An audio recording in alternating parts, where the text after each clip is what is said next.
Seals की team पहुंची ही थी कि सामने से CIA ने अब जाकर अनुमान लगाया। ऑफिसर्स थर्ड फ्लोर की तरफ बढ़े, तभी सामने से एक कमरे का दरवाजा खुलता है। 11 सितंबर 2001 अमेरिकी इतिहास का वो काला दिन बना जिसने अमेरिका को हमेशा हमेशा के लिए बदल कर रख दिया। इस दिन अमेरिका में एक के बाद एक कई हमले होते हैं, जिसकी वजह से करीब 3000 लोगों की जान चली जाती है। किसी को नहीं पता था कि अगला अटैक कब और कहां होगा। हमलों की धमक से हर कोई सहमा हुआ था। सभी हमले इतने बड़े थे कि केवल कुछ ही घंटों में अमेरिका की कई बड़ी बिल्डिंग्स ध्वस्त हो गई थी। अमेरिका को दहला देने वाले इन खौफनाक हमलों को अंजाम देने वाला कोई और नहीं बल्कि दुनिया का most wanted criminal Osama bin Laden ही था। ये पहली बार नहीं था जब लादेन ने अमेरिका और अमेरिकन सिटीजन्स को अपना निशाना बनाया था। असल में इससे पहले भी कई बार लादेन और उसका आतंकी संगठन अल कायदा अमेरिका को नुकसान पहुंचा चुका था। पहली बार 1992 में अल कायदा येमेन के एक होटल पर हमला करता है जिसमें कई अमेरिकी सैनिक ठहरे हुए थे। हालांकि जल्दबाजी और पुख्ता तैयारी न होने की वजह से ये साजिश फेल हो जाती है, लेकिन इसके अगले साल 1993 में न्यूयॉर्क के वर्ल्ड ट्रेड सेंटर की पार्किंग में बॉम्ब ब्लास्ट होता है, जिसमें 6 लोग मारे जाते हैं और सैकड़ों लोग घायल हो जाते हैं। हमले का मास्टरमाइंड अल कायदा से जुड़ा हुआ था। इसके बाद 1998 में लादेन यूएस एम्बेसीज को टारगेट करता है, जिसके लिए वो केनिया और तंजानिया में यूएस एम्बेसीज को बॉम्ब ब्लास्ट के जरिए निशाना बनाता है, जिसके चलते 200 से ज्यादा लोगों की जान चली जाती है। ओसामा बिन लादेन के मन में अमेरिका के लिए इस कदर नफरत भरी थी कि अभी तक ये हमले उसकी नजर में कुछ भी नहीं थे। इसलिए वो 11 सितंबर 2001 को अमेरिका में सबसे बड़े आतंकी हमले को अंजाम देता है। इस हमले में 4 एयरप्लेन्स को हाईजैक किया जाता है, जिनमें से 2 को वर्ल्ड ट्रेड सेंटर और 1 को पेंटागन से टकरा दिया जाता है, जिसके चलते हजारों लोग अपनी जान खो देते हैं। हालांकि इस दौरान 4th प्लेन पैसेंजर्स की बहादुरी के चलते पेंसिल्वेनिया के मैदान में ही क्रैश कर जाता है। ऐसा माना जाता है कि हमलावर इस प्लेन से यूएस कैपिटल को तबाह करना चाहते थे। अमेरिका को इस कदर नुकसान पहुंचाने के बाद अल कायदा को बनाने वाला ओसामा बिन लादेन अब अमेरिकी सरकार का सबसे बड़ा दुश्मन बन चुका था। वर्ल्ड वॉर 2 के बाद अमेरिका पर यह पहला ऐसा हमला था जिसमें हजारों बेकसूर अमेरिकी मारे गए थे। अचानक से हुए इस हमले से अमेरिका की सिक्योरिटी और इंटेलिजेंस पर सवाल उठने लगे थे। अमेरिका पूरे विश्व के सामने खुद को असहाय और बेबस नहीं मान सकता था। इसीलिए लादेन और अल कायदा को खत्म करना अमेरिका की टॉप प्रायोरिटीज बन गई, और यही कारण था कि $25 मिलियन का इनाम अकेले ओसामा बिन लादेन के सर पर रख दिया गया था। लादेन को मार गिराने के लिए CIA ने एड़ी चोटी का जोर लगा दिया, लेकिन अमेरिका का यह बदला पूरा होते होते 10 साल का समय लग गया। अमेरिका को झकझोर देने वाली इस घटना के बीच कई साल पहले ही कोल्ड वॉर के दौरान बोए जा चुके थे। इसकी शुरुआत 1979 में अफगानिस्तान से हुई थी, जहां अमेरिका ने USSR को अफगानिस्तान से हटाने के लिए मुजाहिदीन फाइटर्स को सपोर्ट करना शुरू कर दिया, और एक ऐसे इंसान को जन्म दे दिया जो अमेरिका के लिए ही सबसे बड़ा सिरदर्द बनने वाला था। ये शख्स कोई और नहीं बल्कि अमेरिका का सबसे बड़ा दुश्मन ओसामा बिन लादेन ही था। ओसामा बिन लादेन सऊदी अरब के एक अमीर परिवार से था। उसकी पढ़ाई लिखाई भी काफी अच्छे ढंग से हुई थी। एक बड़े बिजनेस परिवार से आने के बावजूद लादेन हमेशा से ही कंजर्वेटिव थॉट्स की एडवोकेसी करता था। जैसे जैसे वो बड़ा होता गया, उसके प्रो इस्लामिक थॉट्स ने उसे बहुत ही ज्यादा रेडिकल बना दिया था। लादेन इस्लामिक टीचिंग्स को सबसे बेहतर समझता था। उसे लगता था कि इस्लाम ही एक धर्म होना चाहिए और शरिया कानून की व्यवस्था से ही सोसाइटी चलनी चाहिए। लादेन हमेशा से ही वेस्टर्न कंट्रीज को इस्लामिक कल्चर को डिस्ट्रॉय करने के लिए ब्लेम करता था। उसने हमेशा वेस्टर्न कंट्रीज, खासकर अमेरिका को इस्लामिक देशों और इस्लाम का दुश्मन माना था। इजराइल और पैलेस्टाइन वॉर में भी अमेरिका हमेशा ही अरब कंट्रीज के खिलाफ इजराइल का साथ देता रहा। इन बातों से लादेन हमेशा चिढ़ा रहता था। लादेन के लगातार USA से बढ़ती नफरत ने इसे इस्लामिक एक्सट्रीमिस्ट ग्रुप से जोड़ दिया। इसके भाषण और इसका फाइनेंशियल सपोर्ट कई इस्लामिक देशों में पहुंचने लगा, और इसका इन्फ्लुएंस भी एक्सट्रीमिस्ट इस्लामिक ग्रुप्स के बीच में काफी बढ़ गया था। 1990 और 1991 के गल्फ वॉर में अमेरिका ने जब इराक पर हमला किया तो ओसामा बिन लादेन ने इसे इस्लाम धर्म पर एक चोट की तरह लिया। अमेरिका का मुस्लिम देशों में बढ़ता इन्फ्लुएंस लादेन को पसंद नहीं आ रहा था। खास तौर पर वह कुवैत, सऊदी अरेबिया सीरिया और सोमालिया जैसे मुस्लिम देशों में अमेरिकन इंटरवेंशन को बढ़ता देख रहा था। ऊपर से अमेरिका का इजराइल को सपोर्ट करना भी उसकी नजर में इस्लाम के प्रति हेट्रेड का सबूत था। ऐसे में Osama bin Laden anti America हो गया। पहले तक जो लादेन अमेरिका के साथ मिलकर सोवियत यूनियन के खिलाफ लड़ रहा था, अब उसने अमेरिका के खिलाफ ही अपना रुख कर लिया। 1979 में जब अफगानिस्तान में यूएसएसआर के ट्रूप्स वहां की कम्युनिस्ट गवर्नमेंट को सपोर्ट करने की कोशिश कर रहे थे, तभी से लादेन ने मुजाहिदीन को फाइनेंशियल सपोर्ट पहुंचाना शुरू कर दिया था, जिसका मकसद यूनियन के बढ़ते इन्फ्लुएंस को रोकना था। इन दिनों अमेरिका अफगान के नौजवानों को मुजाहिदीन बनने की ट्रेनिंग दे रहा था और उन्हें हर तरह से सपोर्ट कर रहा था, जिससे कि वो यूएसएसआर को अफगानिस्तान से बाहर कर सके। लेकिन तब अमेरिका को इस बात का अंदाजा नहीं था कि उनकी ये हरकत इस्लामिक देशों में जिहाद के नाम पर वायलेंस फैलाने वालों के लिए कितना बड़ा मॉरल सपोर्ट प्रदान करेगी। उन दिनों लादेन भी मुजाहिदीनों से जुड़ा हुआ था और जिहाद को प्रमोट कर रहा था।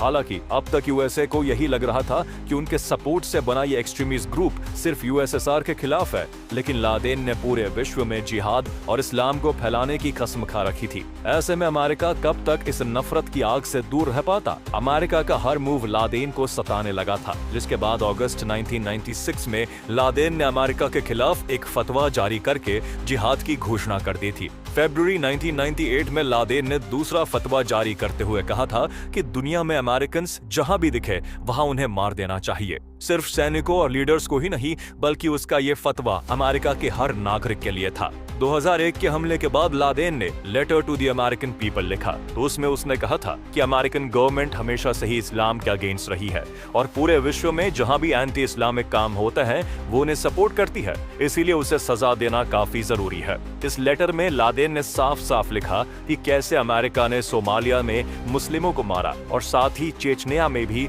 जब मुस्लिमों को मारा जा रहा था तब भी अमेरिका ने रूस को सपोर्ट किया था। इसके अलावा भी उसने कई ऐसे मुद्दों के बारे में लिखा जिसकी वजह से उसकी अमेरिका के लिए नफरत बढ़ती चली गई। CIA पहले से ही अलकायदा और लादेन को टारगेट कर रही थी। ऐसे में जब अमेरिका में इतने बड़े लेवल पर अटैक्स हुए तब उन्हें ये समझते हुए देर नहीं लगी कि इन सब के पीछे किसका हाथ है। उन दिनों अलकायदा को ओसामा बिन लादेन लीड कर रहा था। अमेरिकन इंटेलिजेंस एजेंसी CIA ये बात अच्छी तरह से जानती थी कि उनके रिश्ते सऊदी के साथ चाहे कितने भी अच्छे रहे हो, लेकिन जिस तरह से अरब इजरायली युद्ध में अमेरिका ने हमेशा से इजराइल को सपोर्ट किया था, उसकी वजह से लादेन में अमेरिका को सबसे बड़ा डेविल और इस्लाम का दुश्मन मान रखा था। सऊदी अरेबिया में जन्मा Osama bin Laden Islamic countries के मामलों में अमेरिका के इंटरफेरेंस से काफी नाराज था और उसी ने अमेरिका के ऊपर इस अटैक का प्लान तैयार किया था। उस समय बिन लादेन का ठिकाना अफगानिस्तान था और अफगानिस्तान पर तालिबानियों की सरकार थी। अमेरिका ने तालिबान से ओसामा बिन लादेन की मांग की, लेकिन तालिबान ने अमेरिका की मांग को ठुकरा दिया। जब अमेरिका को लादेन की कोई खबर नहीं मिल सकी, तब अमेरिका ने कई देशों की फोर्सेस और नेटो को साथ मिलाकर ग्लोबल वॉर ऑन टेररिज्म की शुरुआत कर अफगानिस्तान पर वॉर डिक्लेयर कर दिया।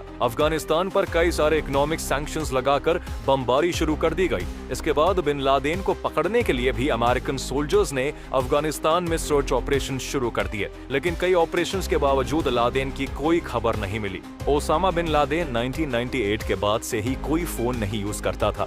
ये बात भी अमेरिकन इंटेलिजेंस एजेंसी CIA को पता थी, क्योंकि 1998 में ही Osama bin Laden Kenya and Tanzania में अमेरिकन एम्बेसी पर हमला करके अमेरिका को अपना दुश्मन बना चुका था। वह अपनी बात को एक जगह से दूसरी जगह अपने साथियों की मदद से पहुंचाता था। हालांकि एक महीने के बाद CIA को ओसामा बिन लादेन के बारे में पाकिस्तान अफगानिस्तान के बॉर्डर पर स्थित तोरा बोरा नाम की पहाड़ियों में छिपे होने की सूचना मिली। फिर क्या था, अमेरिकी नेतृत्व वाले गठबंधन सैनिकों ने तोरा बोरा की गुफा पर धावा बोल दिया। गठबंधन सैनिकों का यह हमला अफगानिस्तान वॉर के one of the most important military engagements में से एक था। 30 नवंबर 2001 से लेकर 17 दिसंबर 2001 तक चले इस ऑपरेशन के दौरान अमेरिकी सैनिकों ने नदर्न अलायंस के साथ तालिबान और अलकायदा के खिलाफ ये ऑपरेशन शुरू किया था। इस ऑपरेशन में अमेरिका के साथ ब्रिटेन और जर्मनी की यूनाइटेड एयर फोर्सेस ने ऐसी एयर स्ट्राइक की कि देखते ही देखते पूरी पहाड़ियां ध्वस्त होने लगी।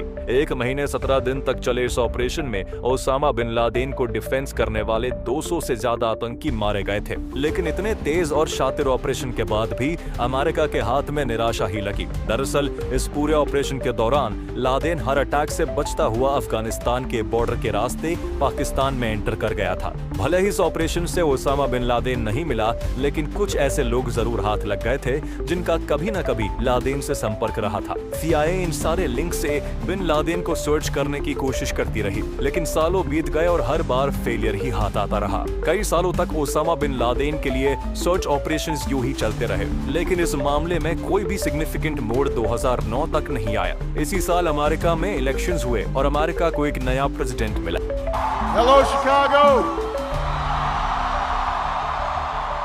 20 जनवरी 2009 को बराक ओबामा अमेरिका के नए प्रेसिडेंट बनते हैं। ओबामा राष्ट्रपति बनते ही लादेन के खिलाफ सर्च ऑपरेशंस को तेज करने के ऑर्डर्स देते हैं। ओसामा को ढूंढना ओबामा एडमिनिस्ट्रेशन की टॉप प्रायोरिटी होती है। सरकार की तरफ से ऑर्डर आते ही इंटेलिजेंस एंड डिफेंस यूनिट्स भी हरकत में आ जाती है। सर्च ऑपरेशंस तेज होने के बाद भी CIA को अब तक कोई खास इंफॉर्मेशन हाथ नहीं लगी थी। हालांकि तभी CIA को क्यूबा के ग्वांटानामो बे में कैद डिटेनीज के थ्रू ओसामा बिन लादेन के एक पाकिस्तानी कोरियर के बारे में पता चला, जिसका नाम अबू अहमद अल कुवैती था। जिसके बाद CIA ने इस पर नजर रखनी शुरू कर दी थी। 2007 में ही CIA को इसका असली नाम पता चल गया था। इसका असली नाम इब्राहिम सईद अहमद था। ये अलकायदा का एक अहम हिस्सा और लादेन का फेवरेट कोरियर था। अब CIA के पास बिन लादेन के ठिकाने का पहला वास्तविक लिंक था। ऑलमोस्ट 2 साल तक बिन लादेन के कोरियर और उसकी लोकेशन को खोजने के बाद 2009 में CIA को इस आदमी के बारे में ये भी पता चला कि ये पाकिस्तान के अबोटाबाद में रहता है। लेकिन इसी बीच दिसंबर 2009 में एक बार फिर अमेरिकन इंटेलिजेंस एजेंसी के साथ ऐसा इंसिडेंट हुआ जिसने पूरे अमेरिका को झकझोर कर रख दिया। दरअसल अफगानिस्तान और पाकिस्तान बॉर्डर के पास लोकेटेड अफगानिस्तान के खोस्त प्रोविंस में CIA ने अपना base camp and check point बनाया हुआ था। इस बेस कैंप से CIA पूरे इलाके पर नजर रखती थी। ड्रोन से पाकिस्तान के बॉर्डर के अंदर क्या हो रहा है ये भी पता चलता रहता था। 30 दिसंबर 2009 को जब सारी दुनिया एक नए साल की आस में जाग रही थी, तो उसी दिन एक तालिबानी सुसाइड बॉम्बर ने खुद को चेक पॉइंट के पास ही ब्लास्ट कर लिया। इस ब्लास्ट में 7 CIA ऑपरेटिव की जान चली गई। इस घटना ने अब अमेरिका के सबर के सारे बांध तोड़ दिए थे और अब तक जो ऑपरेशन धीरे धीरे चल रहा था उसे पूरा करने के लिए CIA ने एड़ी चोटी का जोर लगा दिया था। अगस्त 2010 तक CIA ऑपरेटिव ने अल कुवैती का पीछा किया, जिससे वो फाइनली उसके अबोटाबाद रेजिडेंस तक पहुंच ही गए। अगले 1 साल तक CIA ऑपरेटिव अल कुवैती का पीछा करता रहा। अल कुवैती के रोज के कामों को ट्रैक करने पर उसे एक आश्चर्यजनक रूप से एक सिक्योर कंपाउंड में बार बार आते जाते देखा गया। CIA ने अब जाकर अनुमान लगाया कि ये बिल्डिंग एक सेफ हाउस है और किसी महत्वपूर्ण व्यक्ति को छिपाने के लिए बनाई गई है। हालांकि अनुमान की बदौलत कोई भी एक्शन लेना सही नहीं था, इसलिए CIA ने इस फोर्ट्रेस जैसी बिल्डिंग और यहाँ आने जाने वाले लोगों के सैटेलाइट फोटोज निकालने शुरू किए। यहाँ अक्सर ही कई लोग आया जाया करते थे, लेकिन लादेन को कभी किसी ने यहाँ नहीं देखा था। हालांकि बिल्डिंग का स्ट्रक्चर स्टडी करने के बाद CIA ने यह फैसला लिया कि ये जगह ओसामा बिन लादेन को छुपाने के लिए तैयार की गई है। तस्वीरों और एविडेंसेस के आधार पर CIA ने यह माना कि इस बिल्डिंग में लादेन अपने कुछ खास आदमियों और अपनी सबसे छोटी पत्नी और बच्चों के साथ रहता है। हालांकि अब तक सिर्फ अजम्पशंस ही बने हुए थे, जिनकी पुष्टि काफी जरूरी थी और इसीलिए CIA ने इन अजम्पशंस को वेरीफाई करने के लिए एक नया प्लान बनाया। प्लान के मुताबिक CIA ने एक पाकिस्तानी डॉक्टर शकील अफरीदी और कुछ नर्सेस को वैक्सीनेशन के बहाने उस घर में भेजा। Doctor Shakeel Afridi Khyber tribal district में एक टॉप के मेडिक थे और हेल्थ सर्विसेज के हेड के रूप में उन्होंने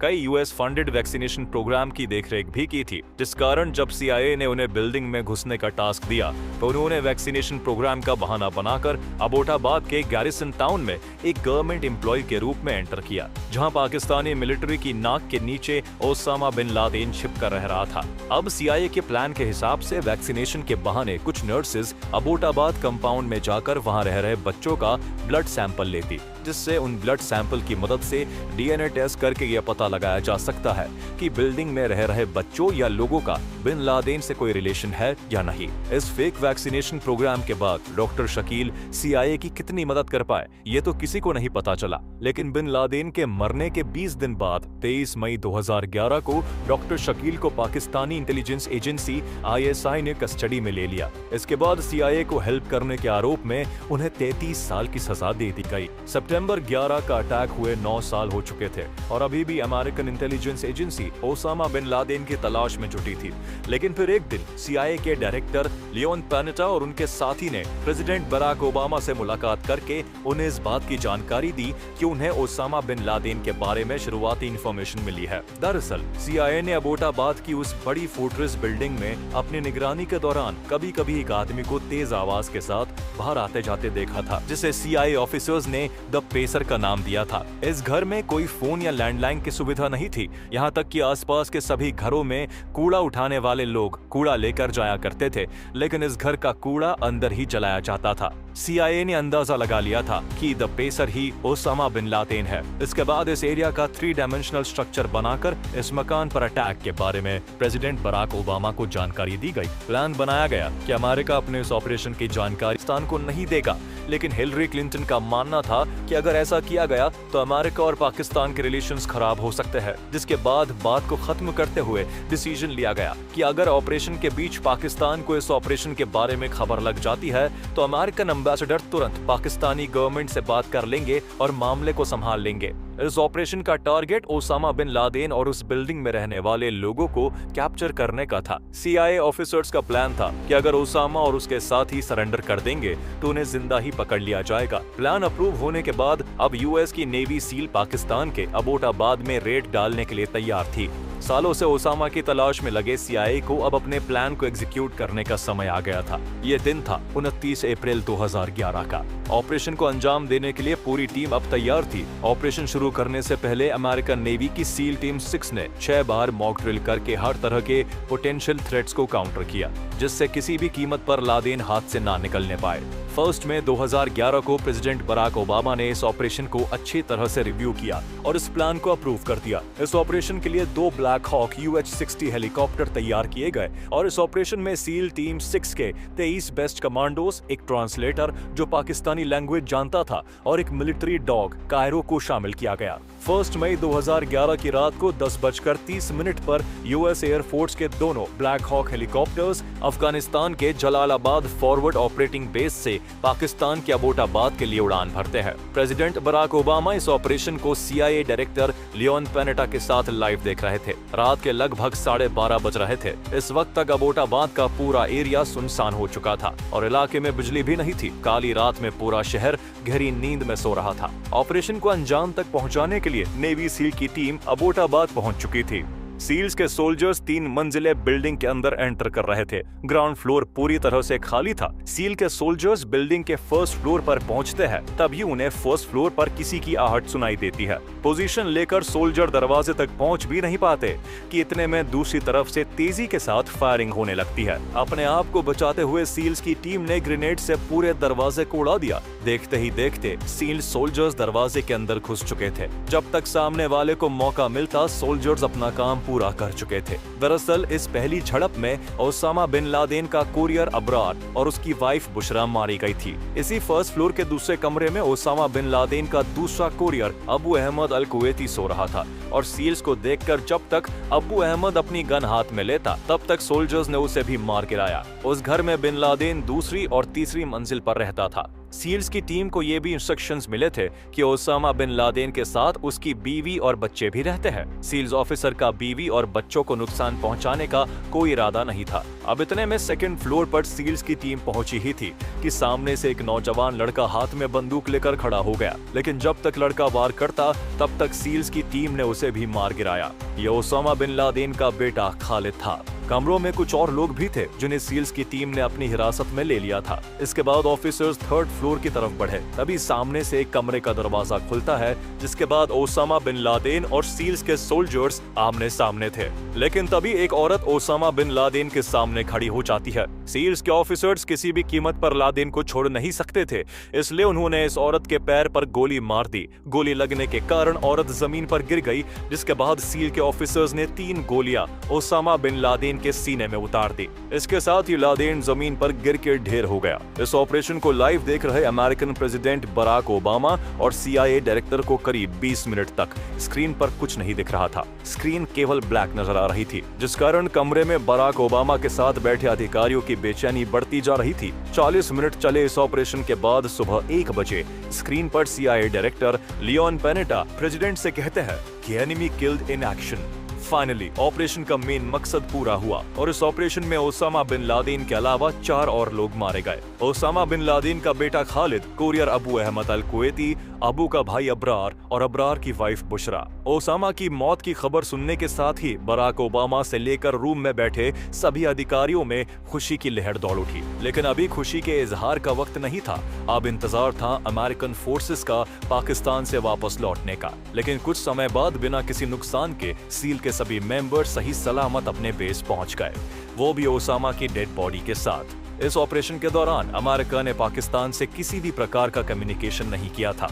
जॉइंट चीफ स्टाफ के चेयरमैन माइकल म्यूलिन ने पाकिस्तान के आर्मी चीफ अफशक परवेज कयानी को सुबह 3 बजे फोन करके इस ऑपरेशन की जानकारी दी थी। सुबह प्रेसिडेंट बराक ओबामा ने दुनिया को एड्रेस करते हुए बताया है, Can report to the American people and to the world that the United States has conducted an operation that killed Osama bin Laden, the leader of Al-Qaeda. Osama bin Laden की मौत के 4 दिन बाद 6 मई को अल-कायदा ने अपनी website के माध्यम से ओसामा बिन लादेन की मौत को कंफर्म किया। साथ ही साथ ये कसम भी खाई कि अल-कायदा अमेरिका से इसका बदला जरूर लेगा। कुछ दिन बाद ओसामा बिन लादेन की बॉडी को समुद्र में बहा दिया गया, क्योंकि सऊदी और अफगानिस्तान दोनों देशों ने ही लादेन की बॉडी लेने से इनकार कर दिया था। जिंदगी भर धर्म युद्ध के नाम पर जिहादी बनने वाले लादेन को अंतिम वक्त पर जनाजा भी नसीब नहीं हुआ। पाकिस्तान के प्राइम मिनिस्टर यूसुफ राजा ने जांच के लिए एक कमीशन बनाया, जिसने जांच की रिपोर्ट में पाकिस्तान के अंदर ओसामा बिन लादेन के छिपे रहने के पीछे पाकिस्तान की इंटेलिजेंस एजेंसी का फेलियर बताया था। और इस तरह ओसामा बिन लादेन को अमेरिका ने फाइनली खत्म कर दिया।